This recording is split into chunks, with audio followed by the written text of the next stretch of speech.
All right, these are the 5 superfoods that every diet must include.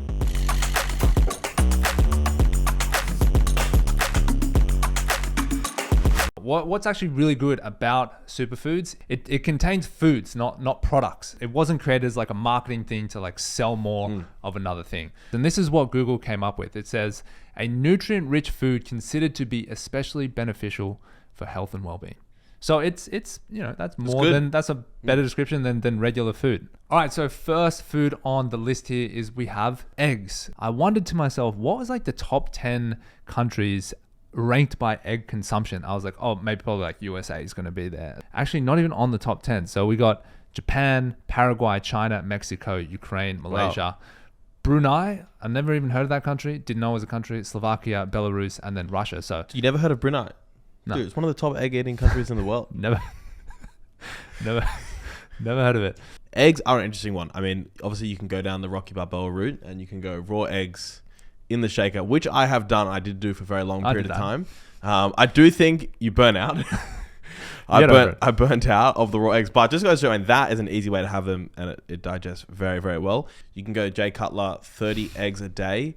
And according to him, I haven't tested it, but according to him, his digestion was sound. And I do think it's incredible, moving on to nutrients, that this is the only food where I feel like it's naturally split up according to your macros. And it clearly shows you color-coded which one to eat. So literally, I mean, the yolk has got most of the nutrients and it's got all the fat, and then the white, there is protein in the yolk, but not that much. And then the white has nearly all the protein. It's literally like the best source of protein you can possibly find. In that yolk, it's got all the vitamins wrapped up into it. So it's got vitamin D, vitamin E, vitamin K. It's got zinc in there. It honestly, even the yolk itself really is the superfood, and then just comes up wrapped in beautiful protein around the outside in the white. It's got selenium, which is really important for you. It's good for cell damage, good for function. So it is one of the all-time best foods. You can even eat the shell, which I used to do when I just was extremely lazy and boiling my eggs and eating them. I don't think there's any nutrients in it, but you look like an animal. Cool. So the second food we've got on the list here is steak or beef. This food is one of the most consumed foods on the entire planet. In fact, 130 billion pounds of beef was consumed in the world in 2020. That is a monstrous amount. Crazy. You know what blew my mind was that I realized that one cow is plenty of meat for the whole year. Yeah. Even for most people, it's enough meat for a family. Yeah. But for me, it's easily enough meat for the whole year. And then finally, one of the other forms of preservation, which improves its access, is smoking and jerky. Obviously, you know that thing can just last a lifetime, right? It's dried out, it's preserved, and obviously you can just kind of keep it with you all the time, no matter where you are. You can take that to war. Bro, you can take it's like a war food.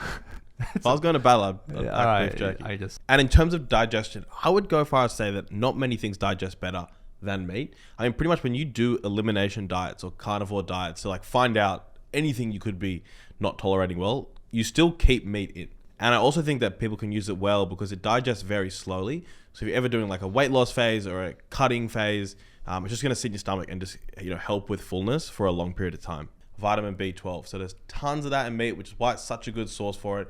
Incredible for the nervous system, just so important for your overall health, which is why it's one of the big reasons people on plant-based diets have to come off them, because it is critical for you and it's found in copious amounts. It basically won't be a problem. Iron is probably the one that people talk about the most, right? That's going to help with blood flow in the body. It's going to help with your endurance training. It's also just critical for your overall health, right? When this gets too low, you actually have a problem. You'll be passing out. You'll be finding yourself in the doctor's room and he'll be saying, hey, just go eat some more meat. Okay, food number 3 is we have whey protein. If you don't know what that is, it's basically in the manufacturing process of cheese.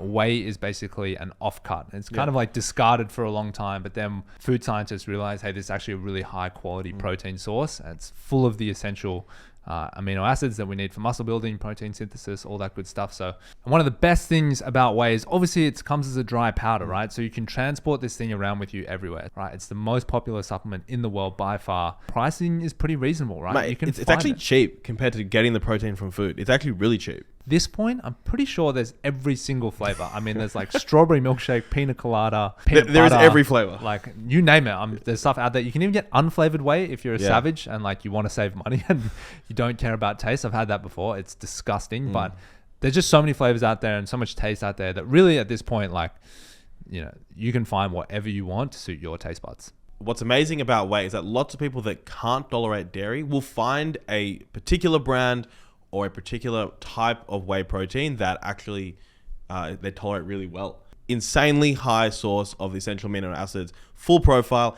And also what most people consume it for is basically you can get the protein, which you need to increase, without all the fat or carbs. But number 4, we've got greens powders. Now, when it comes to living in a modern Western society, obviously it's fast paced, we work a lot, it's very hard to sit down and cook all our meals. So what this really provides us with in terms of access is it gives us access to all the benefits of all the best foods in the world, right? You take the nutrients, you take the fiber, you take all the different aminos and minerals that you would get from having all these different foods, and you just shove them into a powder, right? And it's a powder that you can have every day, every morning, and it only takes a couple of seconds, right? In terms of taste, right? They didn't taste great 10 years ago, but they taste pretty good now, right? You don't want them to taste like a milkshake because that's not what green stuff tastes like, but it's tolerable. Pretty much every brand out there now has a product that you can take, which tastes pretty damn good. Because this is probably the only one that actually helps your digestion, and that's because, you know, not in the short term, but long term, if you do it consistently, it can start to heal any damaged gut. This will put you on the trajectory of getting that better, which just helps all foods digest better.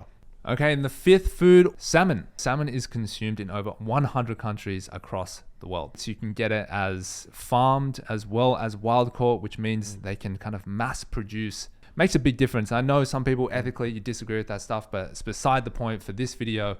Access to salmon is important because we mass produce it. You can get salmon oil pills, obviously not actual salmon, but parts of the salmon which are really good that we want to keep as humans, consume as humans. And one of the best parts about salmon is the taste. Obviously, there's so many different ways to consume it. The Japanese love consuming it raw. Of course, it fits in so many different recipes. There's pan-fried, there's boiled, there's steamed. So many different ways. So obviously we've all heard about omega-3s, but it has the full spectrum of omega-3s. So ALA, DHA, EPA, and I think that the best bit about it, we've had an expert on to talk about this as well. Whenever they look at the studies, you get most of the benefit from obviously reducing heart disease from actually eating the salmons. You don't need that much, but 1 serving a week, it's all you need. Okay, and a pro tip, if you are like me and you're thinking, how am I going to get organized? So this is one I picked up a couple of years ago, changed my life. So what you want to get is a deep freezer. I think mine is maybe 100 liters, something around that size. Basically, it's big. Like you could fit a dead body, but you'd have to chop it up to fit it inside. That's how you know. I'd fit it comfortably.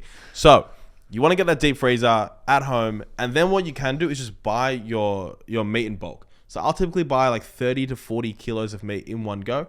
Yeah, so you're saving like a ton of time and you're saving a ton of cash, really. Yeah. All right, so there you go. Those are the 5 foods that you're going to need in your diet. I would say, look, every day is amazing, but even if you do it a few times a week, you're going to be absolutely crushing it. So if you found that helpful, guys, make sure you go down below, leave us a comment. If you think we missed a food, maybe add one down below that you would add to your own list as well. We'd love to hear from you. You can always have a discussion down there.